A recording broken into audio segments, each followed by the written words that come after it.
So if you've clicked on this video, the chances are you might be struggling with your balance. You might have noticed that as you're getting a little bit older, your balance is starting to be a little bit more compromised.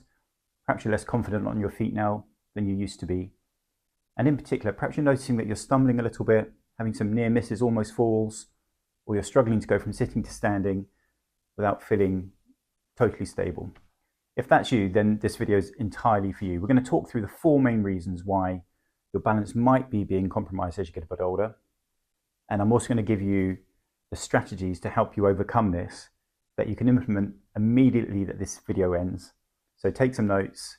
The advice is really straightforward, and it's advice that I've given to my patients over the 30 years that I've been a physiotherapist and strength and conditioning coach.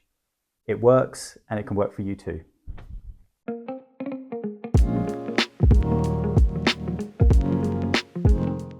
Hi, my name's Mike, and I'm a physiotherapist based here in the UK with over 30 years experience as a physio and strength and conditioning coach. I've amassed probably about 80 to 100,000 hours of clinical practice, and I'm here to distill some of that information in this video in particular, but in my YouTube channel as a whole. Right, let's dive straight in. So the first reason why your balance may be being affected is because of muscle weakness. So as we get a bit older, our muscles naturally start to get a little bit weaker. That's a natural process, and it happens more rapidly for men as they get over the age of 60, women over the age of 50 as hormonal changes start to happen. And as I said, it's a natural process. So unless you work on this stuff, unless you try and work on becoming a little bit stronger, maintaining your muscle mass, then you will just naturally get a bit weaker. That will have a direct impact on your balance. So the base and strength in your legs, your gluteals, those are your bottom muscles, your ankle strength, and your core stability all make up a part of the strength component that gives you stability. So it follows that if those muscles are getting a bit weaker, then that's going to have a direct impact on your balance. So we need to address that immediately. And we need to be doing some quite simple strategies to help you get a bit stronger. Now, there are huge numbers of balance exercises, and I'm sure you've probably looked at other videos or researched this a little bit. I'm going to give you the #1 balance exercise.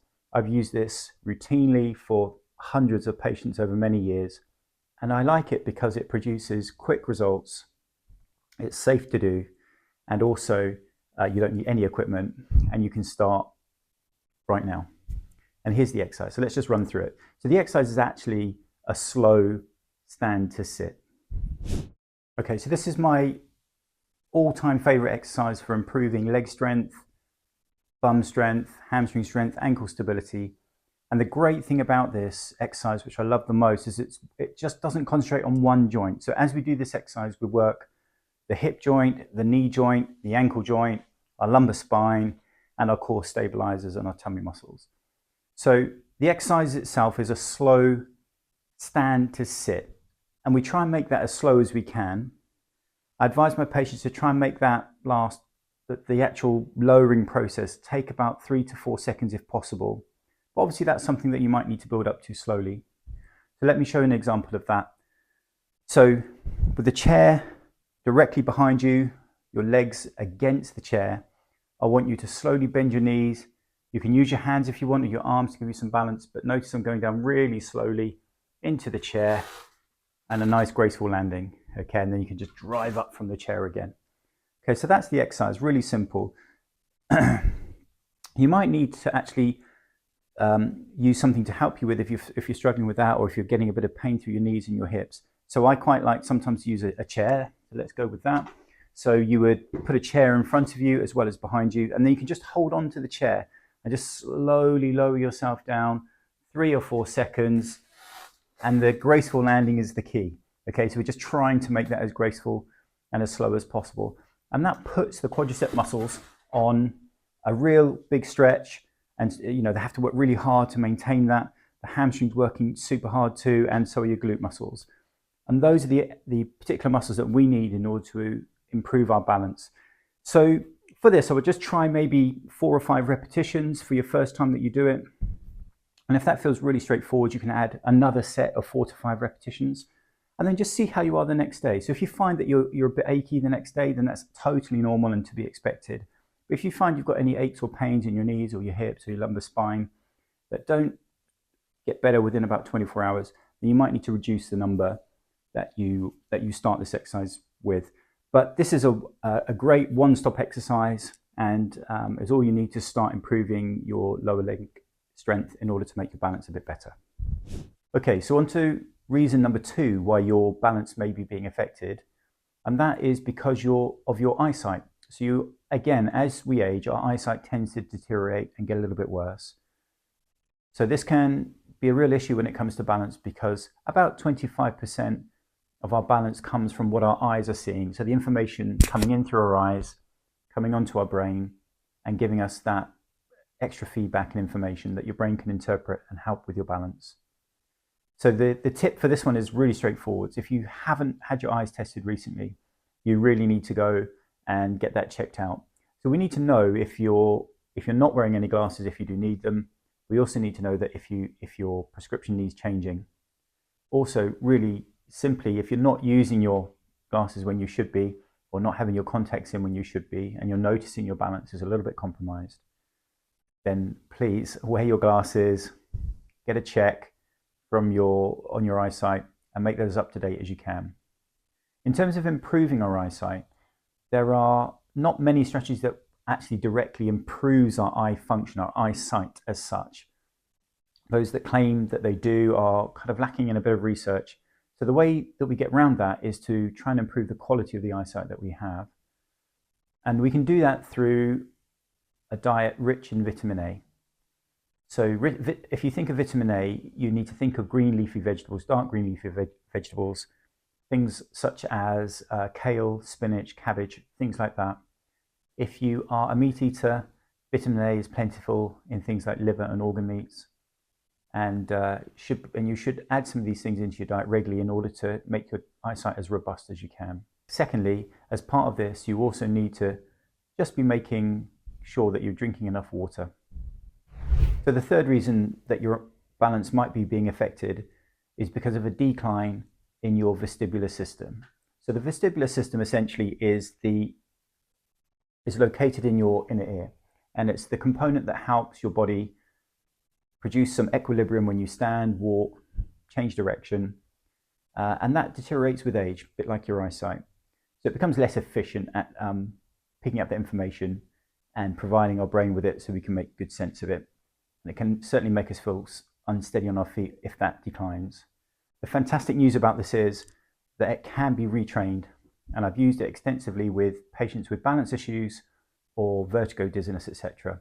And it works. Okay, so the set of exercises that I tend to give people are accommodation exercises, and by that I just mean that we just challenge our balance, and our brain and our vestibular system adapts and gets more efficient and stronger. So let's just run through how that works in principle. So these exercises, I can't claim them as my own.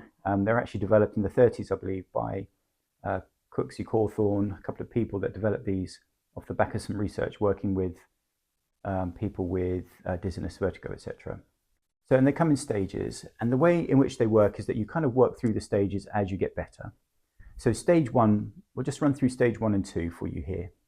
So stage 1 would be sitting as I am here in a nice, comfortable position, straight back chair, feeling nice and comfortable, feet on the ground. And then from this position, I'm going to ask you to keep your head looking straight forwards, and then I'm going to ask you to move your eyes from right to left 5 times.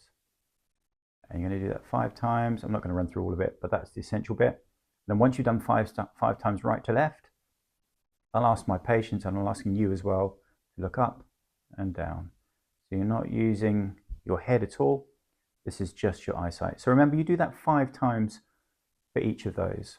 There's a chance here that you might make yourself feel a little bit giddy, a little bit dizzy. That's entirely normal, and that's exactly what we're searching for with these exercises. So if in stage 1 exercises you're starting to find yourself getting a little bit dizzy, then stick with stage 1 until you can complete that and it's not giving you any symptoms at all. And in terms of how often to do them, I would suggest that you do them as often as you can. So really up to 4 times a day.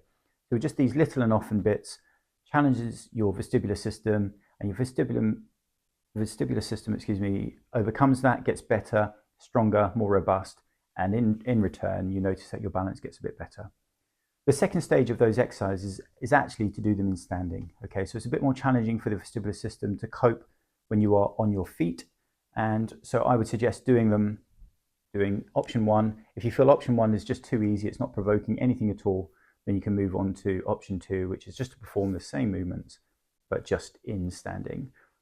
Just for your information, I've just created a little list of all of the Cawthorne exercises, which I'll just pop in the video description below. So if this is of particular interest to you, not just from a balance perspective, but perhaps you're feeling a little bit of vertigo, dizziness, then you can adapt these exercises, and which will help with your vertigo and dizziness as well. So as I said, it's just linked in the video description.